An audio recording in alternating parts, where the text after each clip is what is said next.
Imagine being completely cut off from the world. No smartphone, no GPS, no one to call for help. Just you, the vast, unforgiving Australian wilderness, and a psychopath relentlessly hunting you down. What happens when you're stripped of all the safety nets of our modern society? Well, Apex answers exactly that. And honestly, this movie signals the dawn of a new era. Watching films at home on platforms like Netflix. It gives you this deep satisfaction that just fits perfectly into a non-theater environment. And I don't mean that in a negative way at all. In the current age of information overload, its simplicity just hits the exact right spot. It's thrilling, it's exciting, and once you watch it, you get completely hooked on how it just fits like a glove into your downtime. As for the plot, it follows Sasha, a woman with a dark past who unexpectedly finds herself being hunted through the wilderness by a psychopath named Ben. No smartphone, no signals, it's nothing more and nothing less than a super straightforward, edge-of-your-seat survival thriller. Before you know it, this movie puts you right in the main character's shoes. Rather than just observing her, it feels more like you're being made to feel her exact emotions. Right from the opening scene, you instantly understand where Sasha stands and what kind of trauma she's carrying. I honestly don't think there are clearer opening out there. I won't spoil anything, so I'll keep it vague, but by showing us this right at the start, the movie puts the viewer and the protagonist on the exact same page. You know exactly what I mean when you see it. More than anything, the epic scale of the Australian wilderness just pulls you right in the world of the film. Maybe it's the camera work or the way it's framed, but I highly recommend experiencing how the movie slowly shifts your mindset from this is someone else's problem to feeling like it's happening directly to you.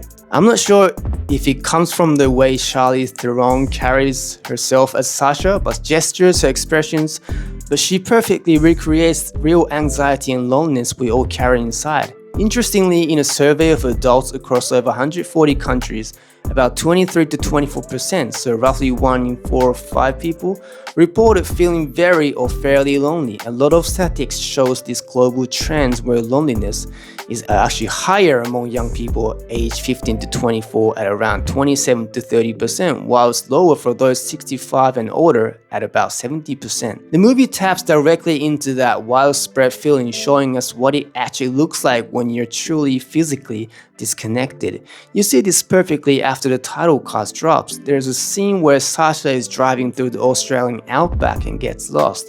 Her GPS dies and she has to rely on a physical map and a compass, looking sure of herself as she tries to find her way.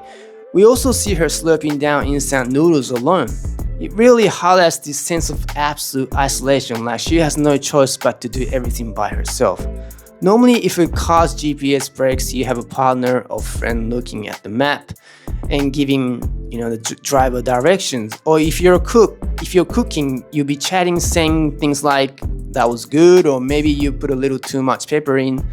But the movie deliberately chooses to show her doing all of this in total isolation.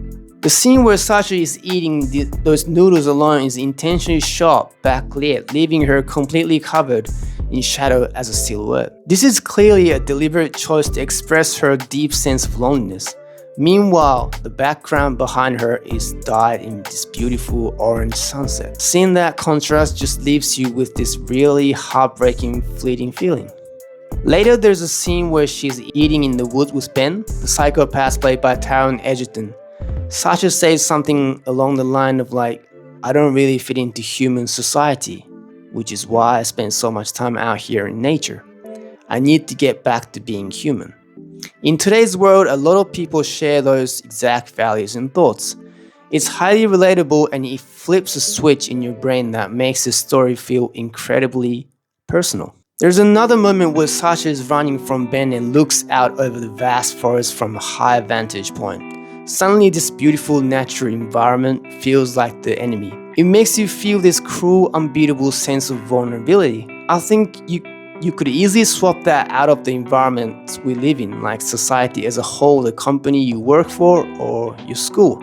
I bet a lot of people subconsciously relate to that comparison. I actually lived in Australia from when I was a kid until I graduated high school. Of course, the environment I grew up was surrounded by nature, with plenty of incredible scenic spots. I lived in Western Australia, so to name a few famous places, there's Kings Park, Matilda Bay, Margaret River, and the list goes on and on. Everywhere you look is beautiful and the whole vibe is very laid back. But watching this movie for the first time in my life, Australian nature actually looked terrifying to me. It made me realize just how powerless humans are in the natural world.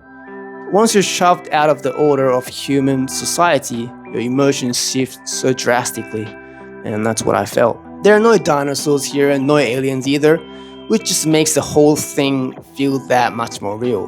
On top of that, what's hunting her isn't a monster or time traveler, it's just a human, and he uses a crossbow instead of a gun, which gives this brutal realistic feeling that I love. The simple story is great and super easy to follow, but honestly I do wish they had dug a bit deeper into the characters. First of all, Ben gets almost zero explanation of the film. There are brief mentions of mother and some hints that he might have been abused, but there are no flashback scenes or anything to back it up. As the main villain, he definitely needed more fleshing out. As for Sasha, I feel like a few more flashbacks would have helped her character too, kind of like in Project Hail Mary, where pieces of the puzzle slowly comes together to reveal that truth.